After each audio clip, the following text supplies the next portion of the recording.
Pinapirma ka lang without you contributing anything doon sa korporasyon. Opo. Ha? So dami ka. Ginawa kang dami. Nino, it's either wala ka talagang alam or ito ang plano nyong ipaalam sa amin. Aminin nyo na po dito na you were pressured.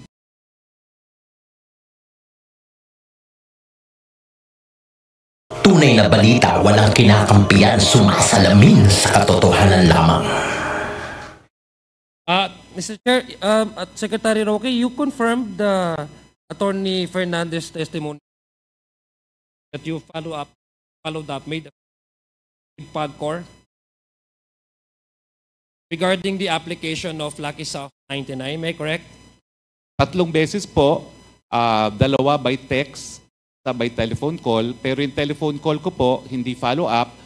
It is only a matter of information na nakahanap na ang Lucky South ng abogado para gumawa ng MP na requirement po. Thank you. Sorry po, Secretary. I'm just wondering po, who requested you to make this follow-ups? Request po ako ni Cassie Ong kasi ang sabi po niya, hindi raw niya makontak si Attorney Jessa, no? At totoo naman po, doon sa tawag ko, talagang busy Attorney Jessa.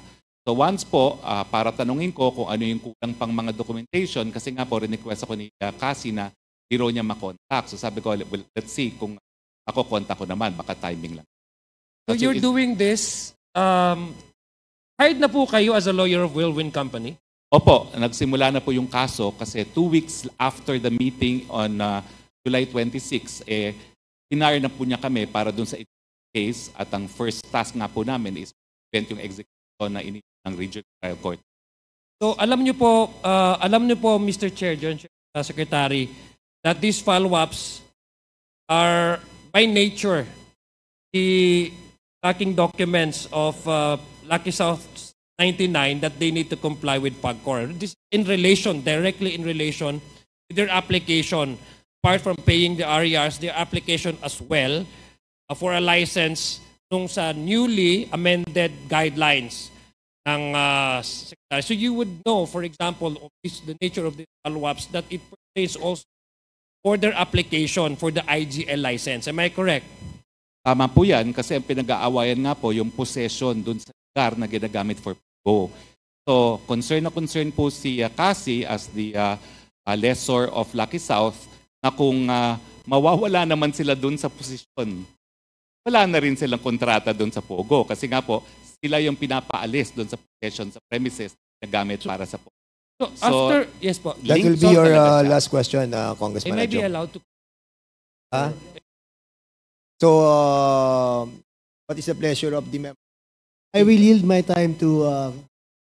Okay, there's a peace time. So, we'll be allowing Congressman Adjong to... bagay ko naman ang... Thank you. Thank you. So, the chair would like to acknowledge the president. Congresswoman Bornasis. Can sit for another 5 minutes. thank you, Mr. Chair. So after learning about this lacking of documents in the application of Lucky South 99 PAG, sino po ba ang whom do you report this, Secretary? May mga documents ka ba na pinapresent sa kanila that may probably help them to comply ultimately with the request appeal for a license after you have follow-up with the PAGCOR? And you learned about these lacking documents. To whom do you report this po? Well, Mr. Chair, Since you are according to you, a lawyer of Whirlwind Company. Mr. Chair, pinadalan po ako ng listahan ng requirements ni Attorney Jessa at yung Viber mismo sa akin ni Attorney Jessa, finorward ko lang po kay Cassie Ong. So have you told advice Cassandra Ong that Lucky South 99 must also comply? Finorward ko lang po yung text as is mismo ni Attorney Jessa because those were the lacking documents. So, di lang tayo maging abogado as an ordinary person. When you extend something to a person, especially if you know that this is of legal consequence, agree ho kayo doon. Kasi tinutulungan nyo, kasi you would not help anybody if you don't agree from the very start of the, say for example, of the request or the application. Would that be correct? On a human level perception, would you at least confirm to this conversation that you agree and you may as well support the request of Lucky South 99 for their application for the IGL license? Hindi naman po. Ganito po kasi yan. Yung pumasok kami sa ejectment, may desisyon na, meron ng writ of execution na papaalisin sila. So ang aking tanong, lalaban pa ba tayo sa ejectment dahil ang issue dyan is, meron ka pa bang kliyente na uupa in the first place?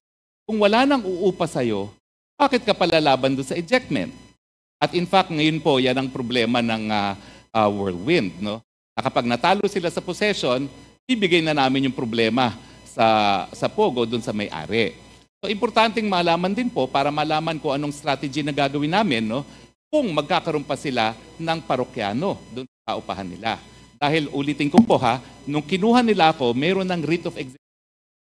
So actually, sabi ko, this is actually a 60-40 na matatalo na tayo, no? Na ang aasahan na lang natin, mapiprevent natin yung execution. Pero dahil talo na sila at mayroon ng ang tanong din is it worth it to fight? Wala ka rin namang kliyente at hindi rin mabibigyan ng list. O pwede ka na mag-surrender kung ganun po. Well, I think para sa akin ang pagkakaintindi ko po, no, I'm not refuting your claim, Secretary Roque. You're entitled to your own opinion, but I find it very rather peculiar for a person to extend such assistance if from the very start I do not agree and I do not support such request. So masyado ho kayo mabait, Attorney Roque.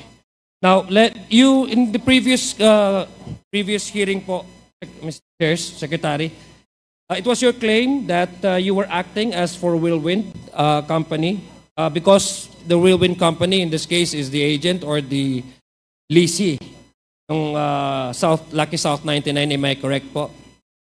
Lessor po sila. Yes. Ang sorry. lessee po ay correct me, Lucky correct. South. Yes. Opo. So, tama po. Sorry po. So, you confirm that? Opo, I confirm that po. So, did you help either of these corporations prepare a contract of agency? Hindi po, kasi wala naman akong relasyon sa kanilang, wala po akong relationship doon sa contractual agreement between the lessor and. So, if there's no proof that there is a contract of agency, being you as the lawyer, I presume that you are well knowledgeable about law. As a lawyer, to Whirlwind, you would probably ask Whirlwind Company if there is contract of agency that's between.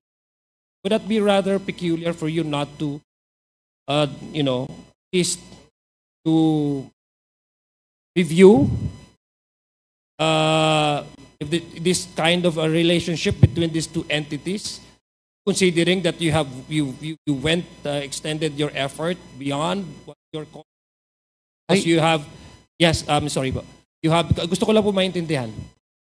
That because you even went as further as to arrange a meeting with Lucky South 99 with you nyo ba hiningi or have you in instance ask for a clear proof and evidence of an Well, nung punto pong yon, ang alam ko sila ang lessee ng mga cruise. So nakita ko po yung lease contract. Now, sinabi rin nila na nagpapaupa sila dyan nga naman in turn sa Lucky South. So nakita ko rin po yung kontrata nila between Whirlwind and Lucky South. So meron po talagang lease contract in turn between Whirlwind and Lucky South. Yun po ang nakita ko. Okay, Congressman Adjong, can I interject something? Yes, please. Konti lang at My pleasure. medyo nakikinig ako sa inyong discussion. And I wanted to be clarified for Secretary Harry Roque. Kasi there are a lot of corporations, no? Marami. Merong Lucky South 99 corporations, may Lucky South 99 Outsourcing Incorporated, merong Lucky South 99 Group Incorporated, merong Lucky South 99 Limited Incorporated. These are all interconnected yung mga incorporators. So, basically, iba pa to yung sa tinatawag nating whirlwind. Ang whirlwind is more on the real estate. So, ito ang binigyan ng lisensya. Sino ang unang binigyan na lisensya diyan sa tinatawag po nating maraming Lucky South 99? Hindi ko po alam kasi kahit kailan wala pa ako naging relasyon po sa Lucky South. Okay. Kung hindi po ninyo alam, ay yung ating pong allow me, Congressman Adjong, para maliwanagan tayo kasi medyo ako'y naguguluhan dito sa Lucky South 99 eh. Ang dami eh. We're talking about Lucky South 99 ha. But when you read all the documents sa SEC, saka sa PAGCOR, merong Lucky South 99 Outsourcing Incorporated. Meron Lucky South 99 Corporation. Meron Lucky South 99 Limited. Meron Lucky South 99 Group Incorporated. So, yung members ng Lucky South 99, nandito. Sino bang presidente nyo? Julian Linsangan, the third? Nandito? So, Julian Linsangan. Saan ka incorporator? Ay, sandali. Wait. Have you taken your oath? So, to all those who are invited for the first time on this hearing, please stand up para ma-administer po yung inyong and the COMSEC is hereby directed to take their oath. Okay, Julia Lisangan III. Saan ka incorporator? Good morning, Mr. Chair. Not connected with Lucky South. Po yung, You are not connected with? Lucky South. Kami po yung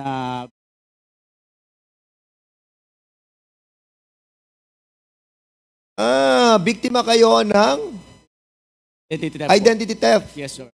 So, hindi kayo involved dito sa Lucky South 99? Your Honor, we're not even. Kasama mo rin si Marion, Ryan Chua? Yes, Your Honor. Hindi rin kayo involved dito? And even Edwin Ang? And si Ronelyn Baterna? Ronelyn Baterna, ikaw ang incorporator ng Lucky South 99, correct? Corporate secretary ka ng anong kumpanya? Lucky South. Lucky South 99 Outsourcing. Opo. So sa Lucky South 99 Outsourcing, kailan to i-register sa SEC? Kasi your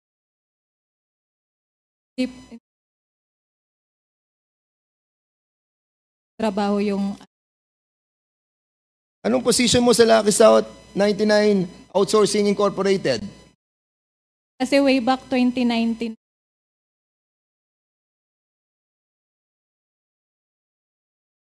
2020 po, parang So you were, okay, inassign ka lang doon sa korporasyon, opo.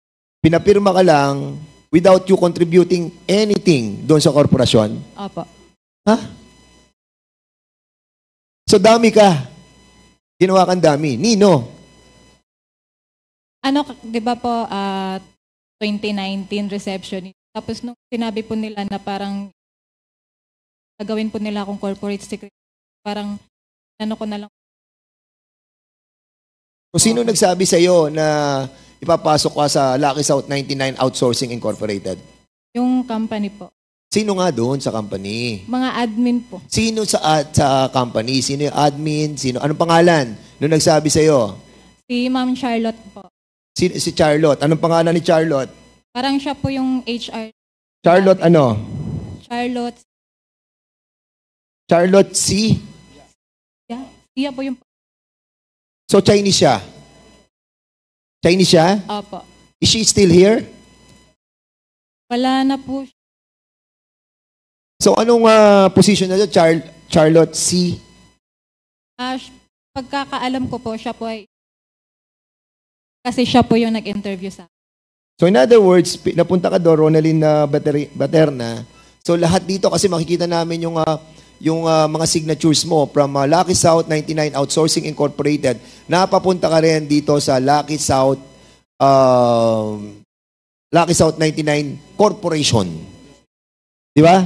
Opo. So alam mo yung series of the signatures that you have given to these corporations?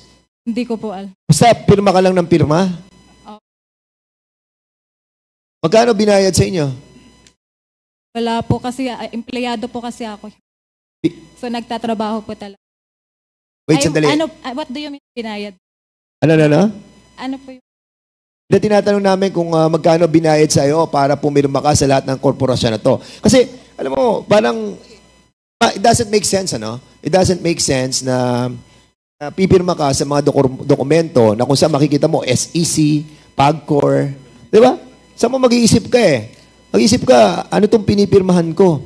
Ano na to? SEC na to? PAGCOR na to? Gaming na to eh. Tapos, sasabihin mo sa amin dito na pumipirma ka lang dahil walang pabor na binigay sa'yo?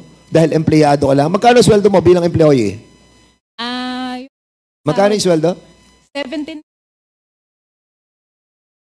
Parang pinromote.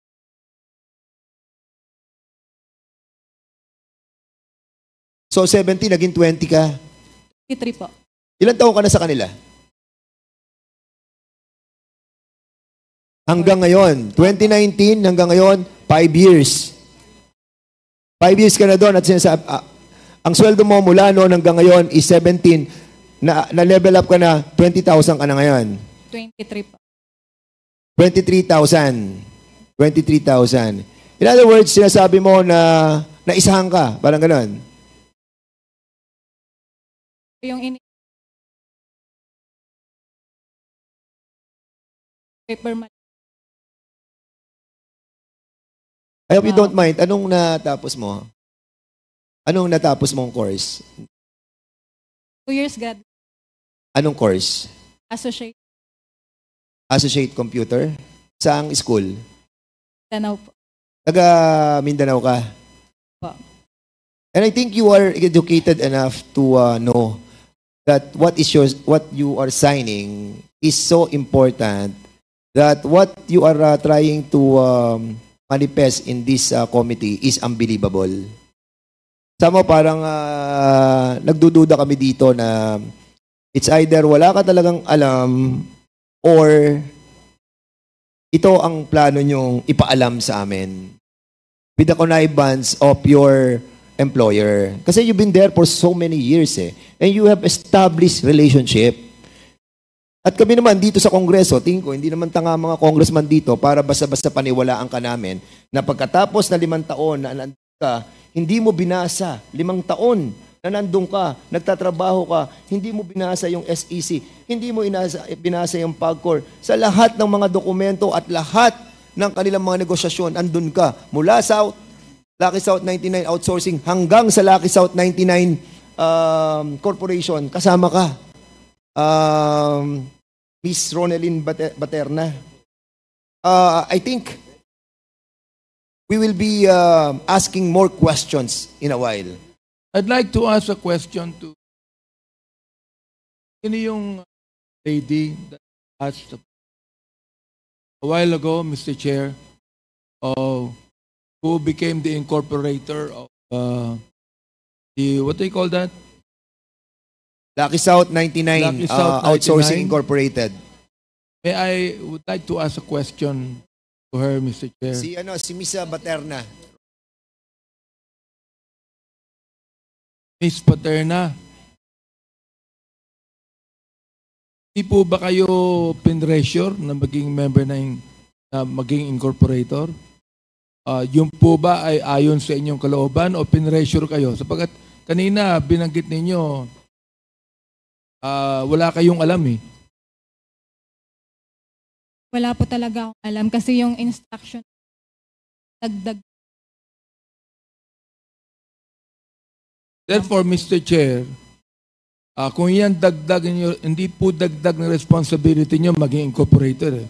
Kung hindi mo alam yan, ibig sabihin, inaamin mo sa committee ito You were pressured to be a part of the corporation. Pinressure kayo. Aminin nyo na po dito na you were pressured.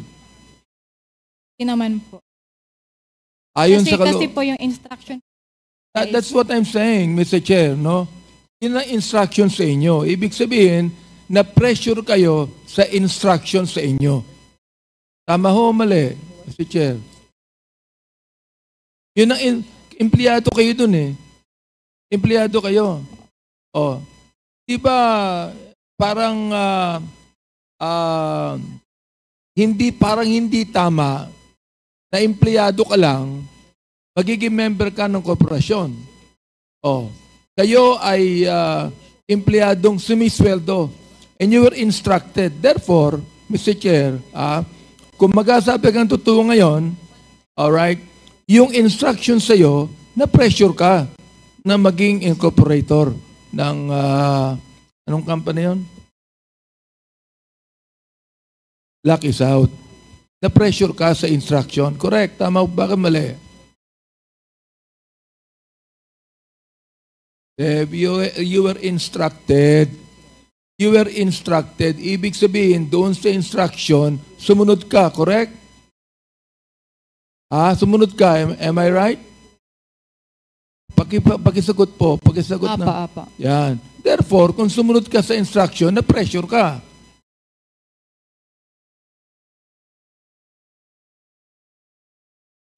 Congressman Abante, I think Ronaldin Baterna brought along with her lawyers.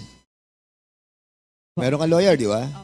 Wow. But of course, Sige, Mr. Chair. wait, Congressman Abante.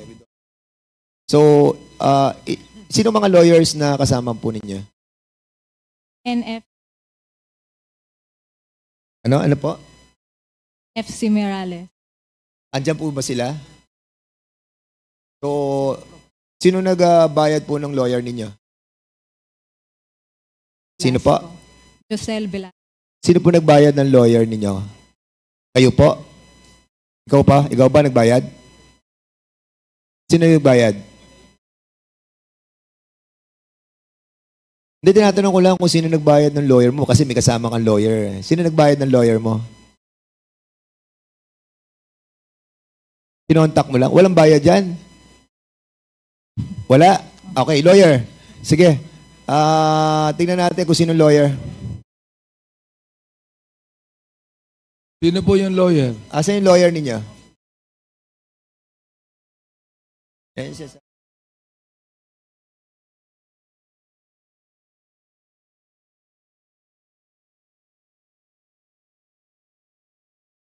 Can you kindly sit beside the Ronaldin Baterna?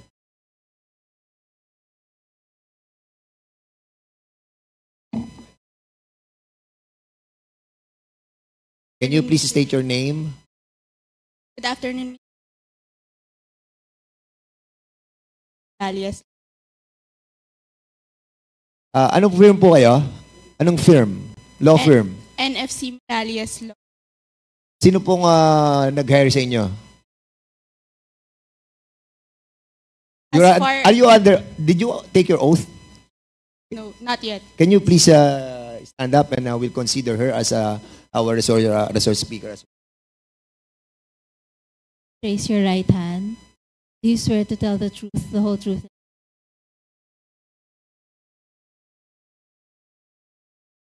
Okay, sa attorney. So, sino po nag-hire sa inyo?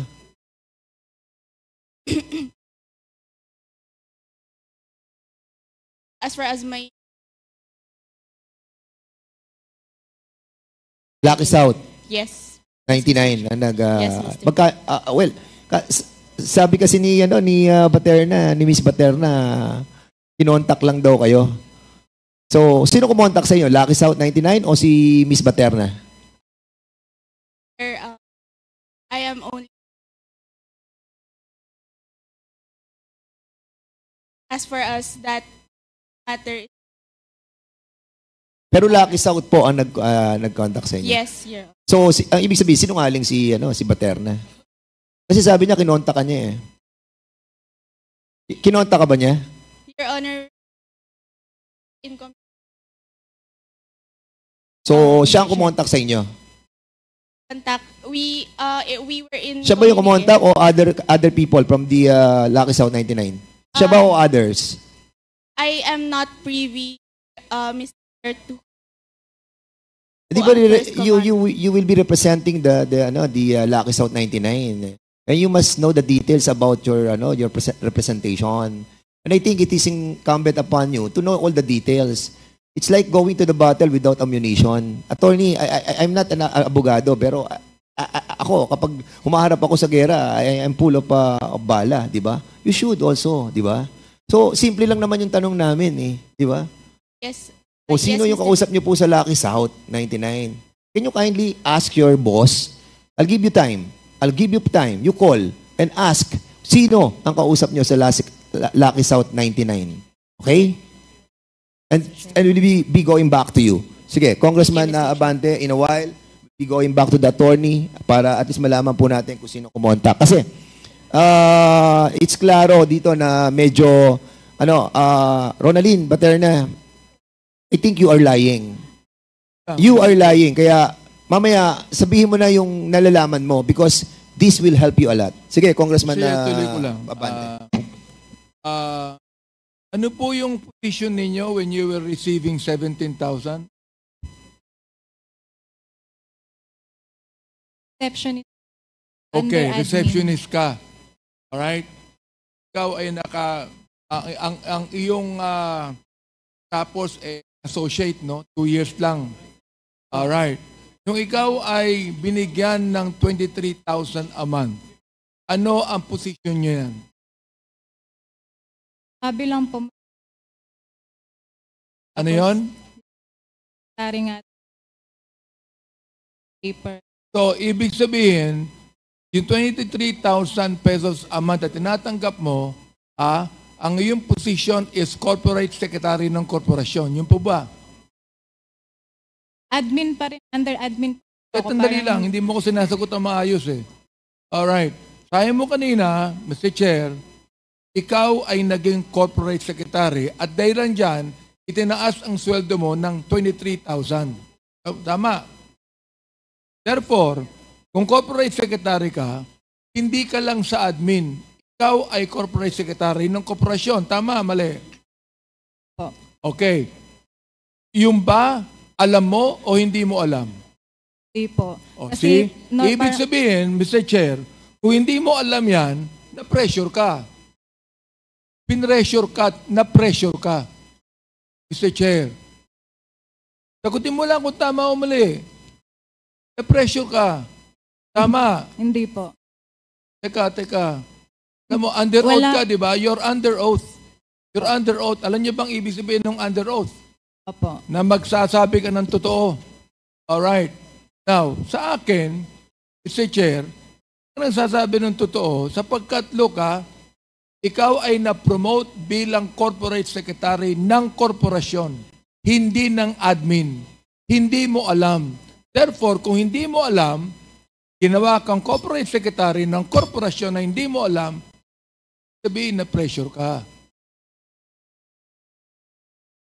Hindi naman po. Kasi nga po, pagkakaalam ko, clerical. Mr. Chair, I think that Terna is even confused on her position, that I believe she was pressured and that she is not actually right. I do not know if her lawyer was the one that told her that. Anyway, I would like to... And for your information also, Congressman Benny Abante, that the same law firm na naging lawyer ni Paterna is also the one who filed a motion to quash the search warrant na isinerve po sa PORAC. So, sila rin po yung NFC law firm, Reales Law Office. And we're asking yung si attorney, siguro you can ask the question, Chairman Abante, about kung sino doon sa Lucky South 99 ang kumontak sa kanila. You have to find out, no, kung sino talaga yung kumontak. Gusto ko lang po sabihin kami na kinakailangan kabahan dito takot. Nais lang natin malaman ang katotohanan. Lang nais natin malaman. So, Miss Paterna, nabanggit mo ikaw ang kumontak, pero sinabi ng abogado, hindi ikaw. Ang talagang iyan ay abogado ng Lucky South. Sila ay abogado ng Lucky South. Therefore, hindi ikaw ang kumontak, kundi ang kumontak noon ay yung officers ng Lucky South. Am I right?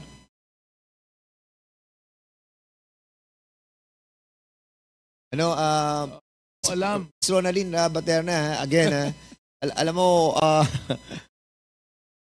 baka we will be forced to cite you in contempt, kasi kanina nagsinungaling ka na sinabi mo na ikaw ang kumontak, But unfortunately, the line of questioning of Congressman Abante leads to something, pero refusing to answer.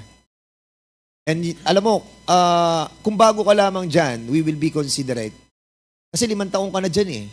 Like for example, to sila Julian Linsangan, Edwin Siang, Marion Ryan Chua. Bago lang po ba kayo o nagtatrabaho din kayo sa kanilang kumpanya, sa other companies? Wala kayong connection sa mga companies na to?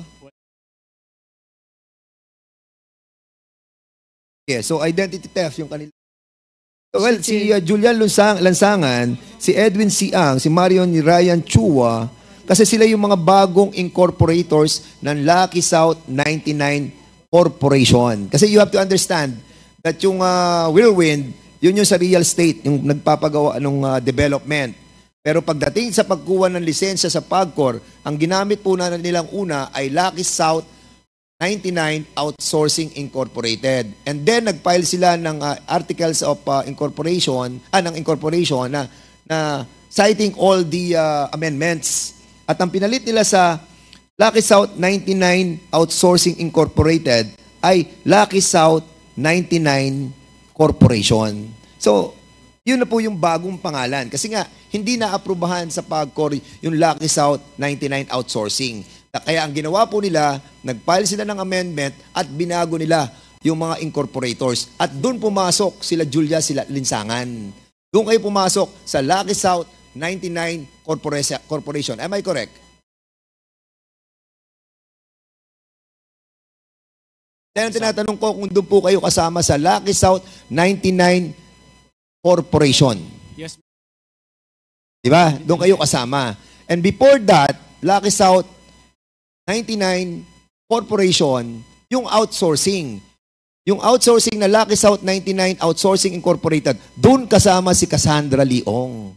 Siya ang incorporator doon at nung binago to sa amendment, tinanggal na si Cassandra Leong at siya na ang naging representante at ng Whirlwind Corporation. In other words, talagang makikita mo na yung kanilang mga corporations are intertwined as well. Na meron lang ginamit ng mga incorporators na mga bogus. Bogus sila eh. Hindi sila kasama doon sa original eh. Pero to si Ronaldin Baterna, kasama siya mula una hanggang huli. Hanggang ngayon, kasama ka, Ronaldin Baterna. Kasama ka sa Outsourcing Incorporated ng Lucky South 99. Kasama ka sa Lucky South 99 Corporation when it was amended. Mr. Chair. Yes. Gusto lang i-establish dito. Miss Paterna, naawa ako sa iyo kasi hindi mo alam eh. Marami kang hindi alam.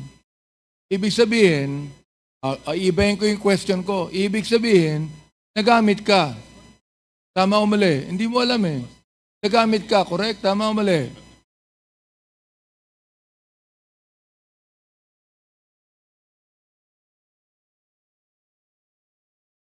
Ano po yun? Ano po yun? Ado lang. So, Well, parang wala po akong ang korporasyon po na kinabibilangan ng mga foreigners, ang 60% po niyan dapat Pilipino. Ang 40% dapat foreigners. So ilan po ang share ninyo? Ilan ang share ninyo sa korporasyon na yan? Wala po. So corporate secretary ka, incorporator ka, pero wala kang share, correct? Sino ang may hawak ng 60% share? Hindi ko po alam. Sino ang ibang Pilipinong incorporator dyan? Hindi ko po sila kilala. Sir, may establish dito, hindi niya alam kung sino yung mga Pilipino incorporator at hindi niya alam dapat ang korporasyon sa Pilipinas merong 60% share ng Pilipino, 40% ang share ng foreigner. Sino po yung foreigner na merong share dyan na incorporator?